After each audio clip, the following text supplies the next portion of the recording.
Confirming Omokri as ambassador will mean Nigeria is led by people involved in narcotics.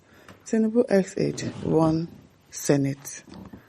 Former Southeast spokesman to President Bola Tinubu, Denge Onoh, has urged the National Assembly to reject former presidential aide Reno Omokri for any ambassadorial posting. I like the way everybody is tackling that Reno Omokri. I really hope that he doesn't get the ambassadorial posting. Onoh shared his reservation in a statement made available to journalists in Abuja on Tuesday. He argued that Omokri's confirmation would have grave consequences on Nigeria's sovereignty, international reputation, and the dignity of the Nigerian people. According to Onoh, if Omokri is confirmed, the Nigerian government should be giving credence to the drug baron, allegation made against Tinubu. The statement read, for many years, Mr. Reno Omokri, using various pseudonyms, including Freeze and Operation from Exile, in the United States and elsewhere, repeatedly and publicly labeled the sitting President of the Federal Republic of Nigeria, His Excellency Bola Ahmed Tinubu, a drug baron and cocaine trafficker. These allegations were amplified globally through books, articles, social media posts, and interviews on international platforms. Mr. Omokri presented himself as a moral crusader against the very individual he now seeks to represent as an accredited envoy. Should the Senate clear Mr. Omokri and the President subsequently issues him letter of credence in the standard diplomatic format, the government of Nigeria will, by its own hand, validate and institutionalize the very allegations Mr. Omokri spent years promoting.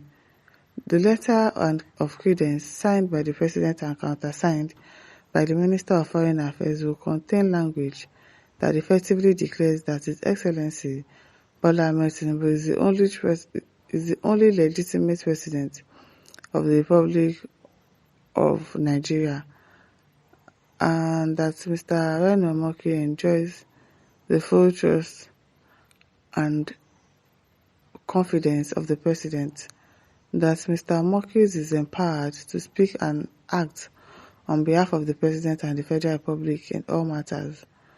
By accepting such a letter and presenting it to a foreign head of state, Mr. Omokri would be asking the international community to believe that the man he once described as a drug baron has now reposed. They can imagine full trust and confidence in him as his personal representative.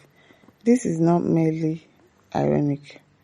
It is an official state sanctioned endorsement of the narrative that Nigeria is led by individuals involved in narcotics trafficking, narrative that will be sealed with the Great Seal of Federal Republic of Nigeria. Okay.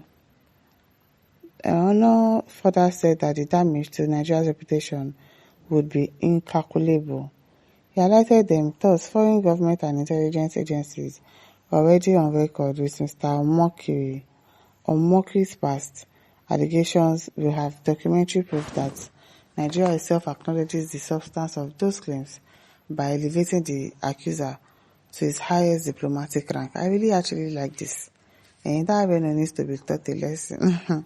Nigerians abroad will face intensified profiling, visa denials, and discriminatory treatment as host nations cite Nigeria's own diplomatic instrument as evidence of institutional criminality at the highest level. Investor confidence, already fragile, will suffer another devastating blow. No nation recovers quickly from self-inflicted wound of this magnitude. It will take years, if not months, to rebuild the trust and respect here so casually jeopardized. The Senate, as the guardian of our national interest and the final bulwark against executive overreach, has a historic duty to halt this dangerous precedent. Confirming Mr. Reno Omokri will not be an act of reconciliation. It will be an act of national self-sabotage. I therefore respectfully and firmly call on the distinguished Senate President and rejected the nomination of Mr. Omokri. And to save Nigeria from irreparable harm to her image, her sovereignty, and the welfare of our citizens home and abroad. Joshua says that food is not talking again. He's still talking. John says, by appointing Onoh, a representative of Nigeria elsewhere, Tinubu would have attempted to use venue bestowed on him during election campaign. Pablo Escobar. Uchenna Alozie says, Mr. President, take it or leave it. Declaring Omokri as an ambassador designated by you and the Senate, I view it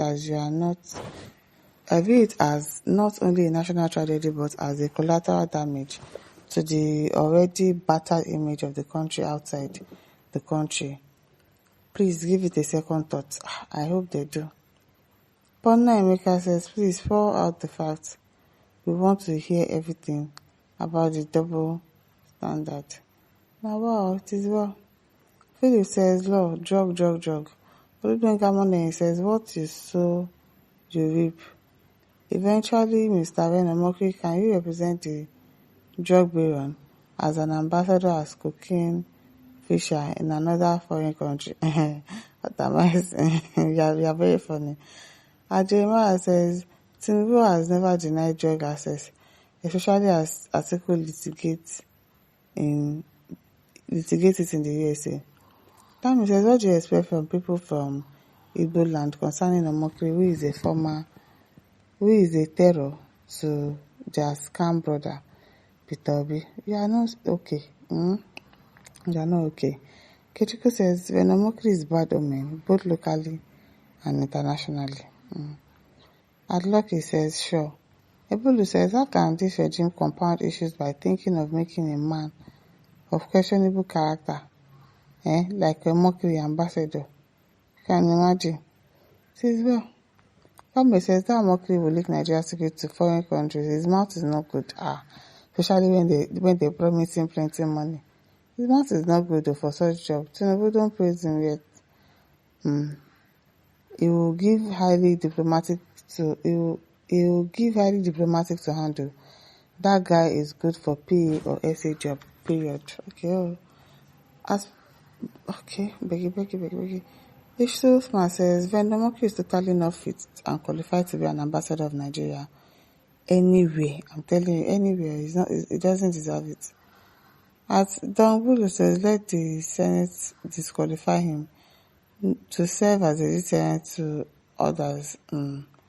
Says, well, my listeners, don't forget to like, share, subscribe. Thank you for listening. See you some other time. Bye.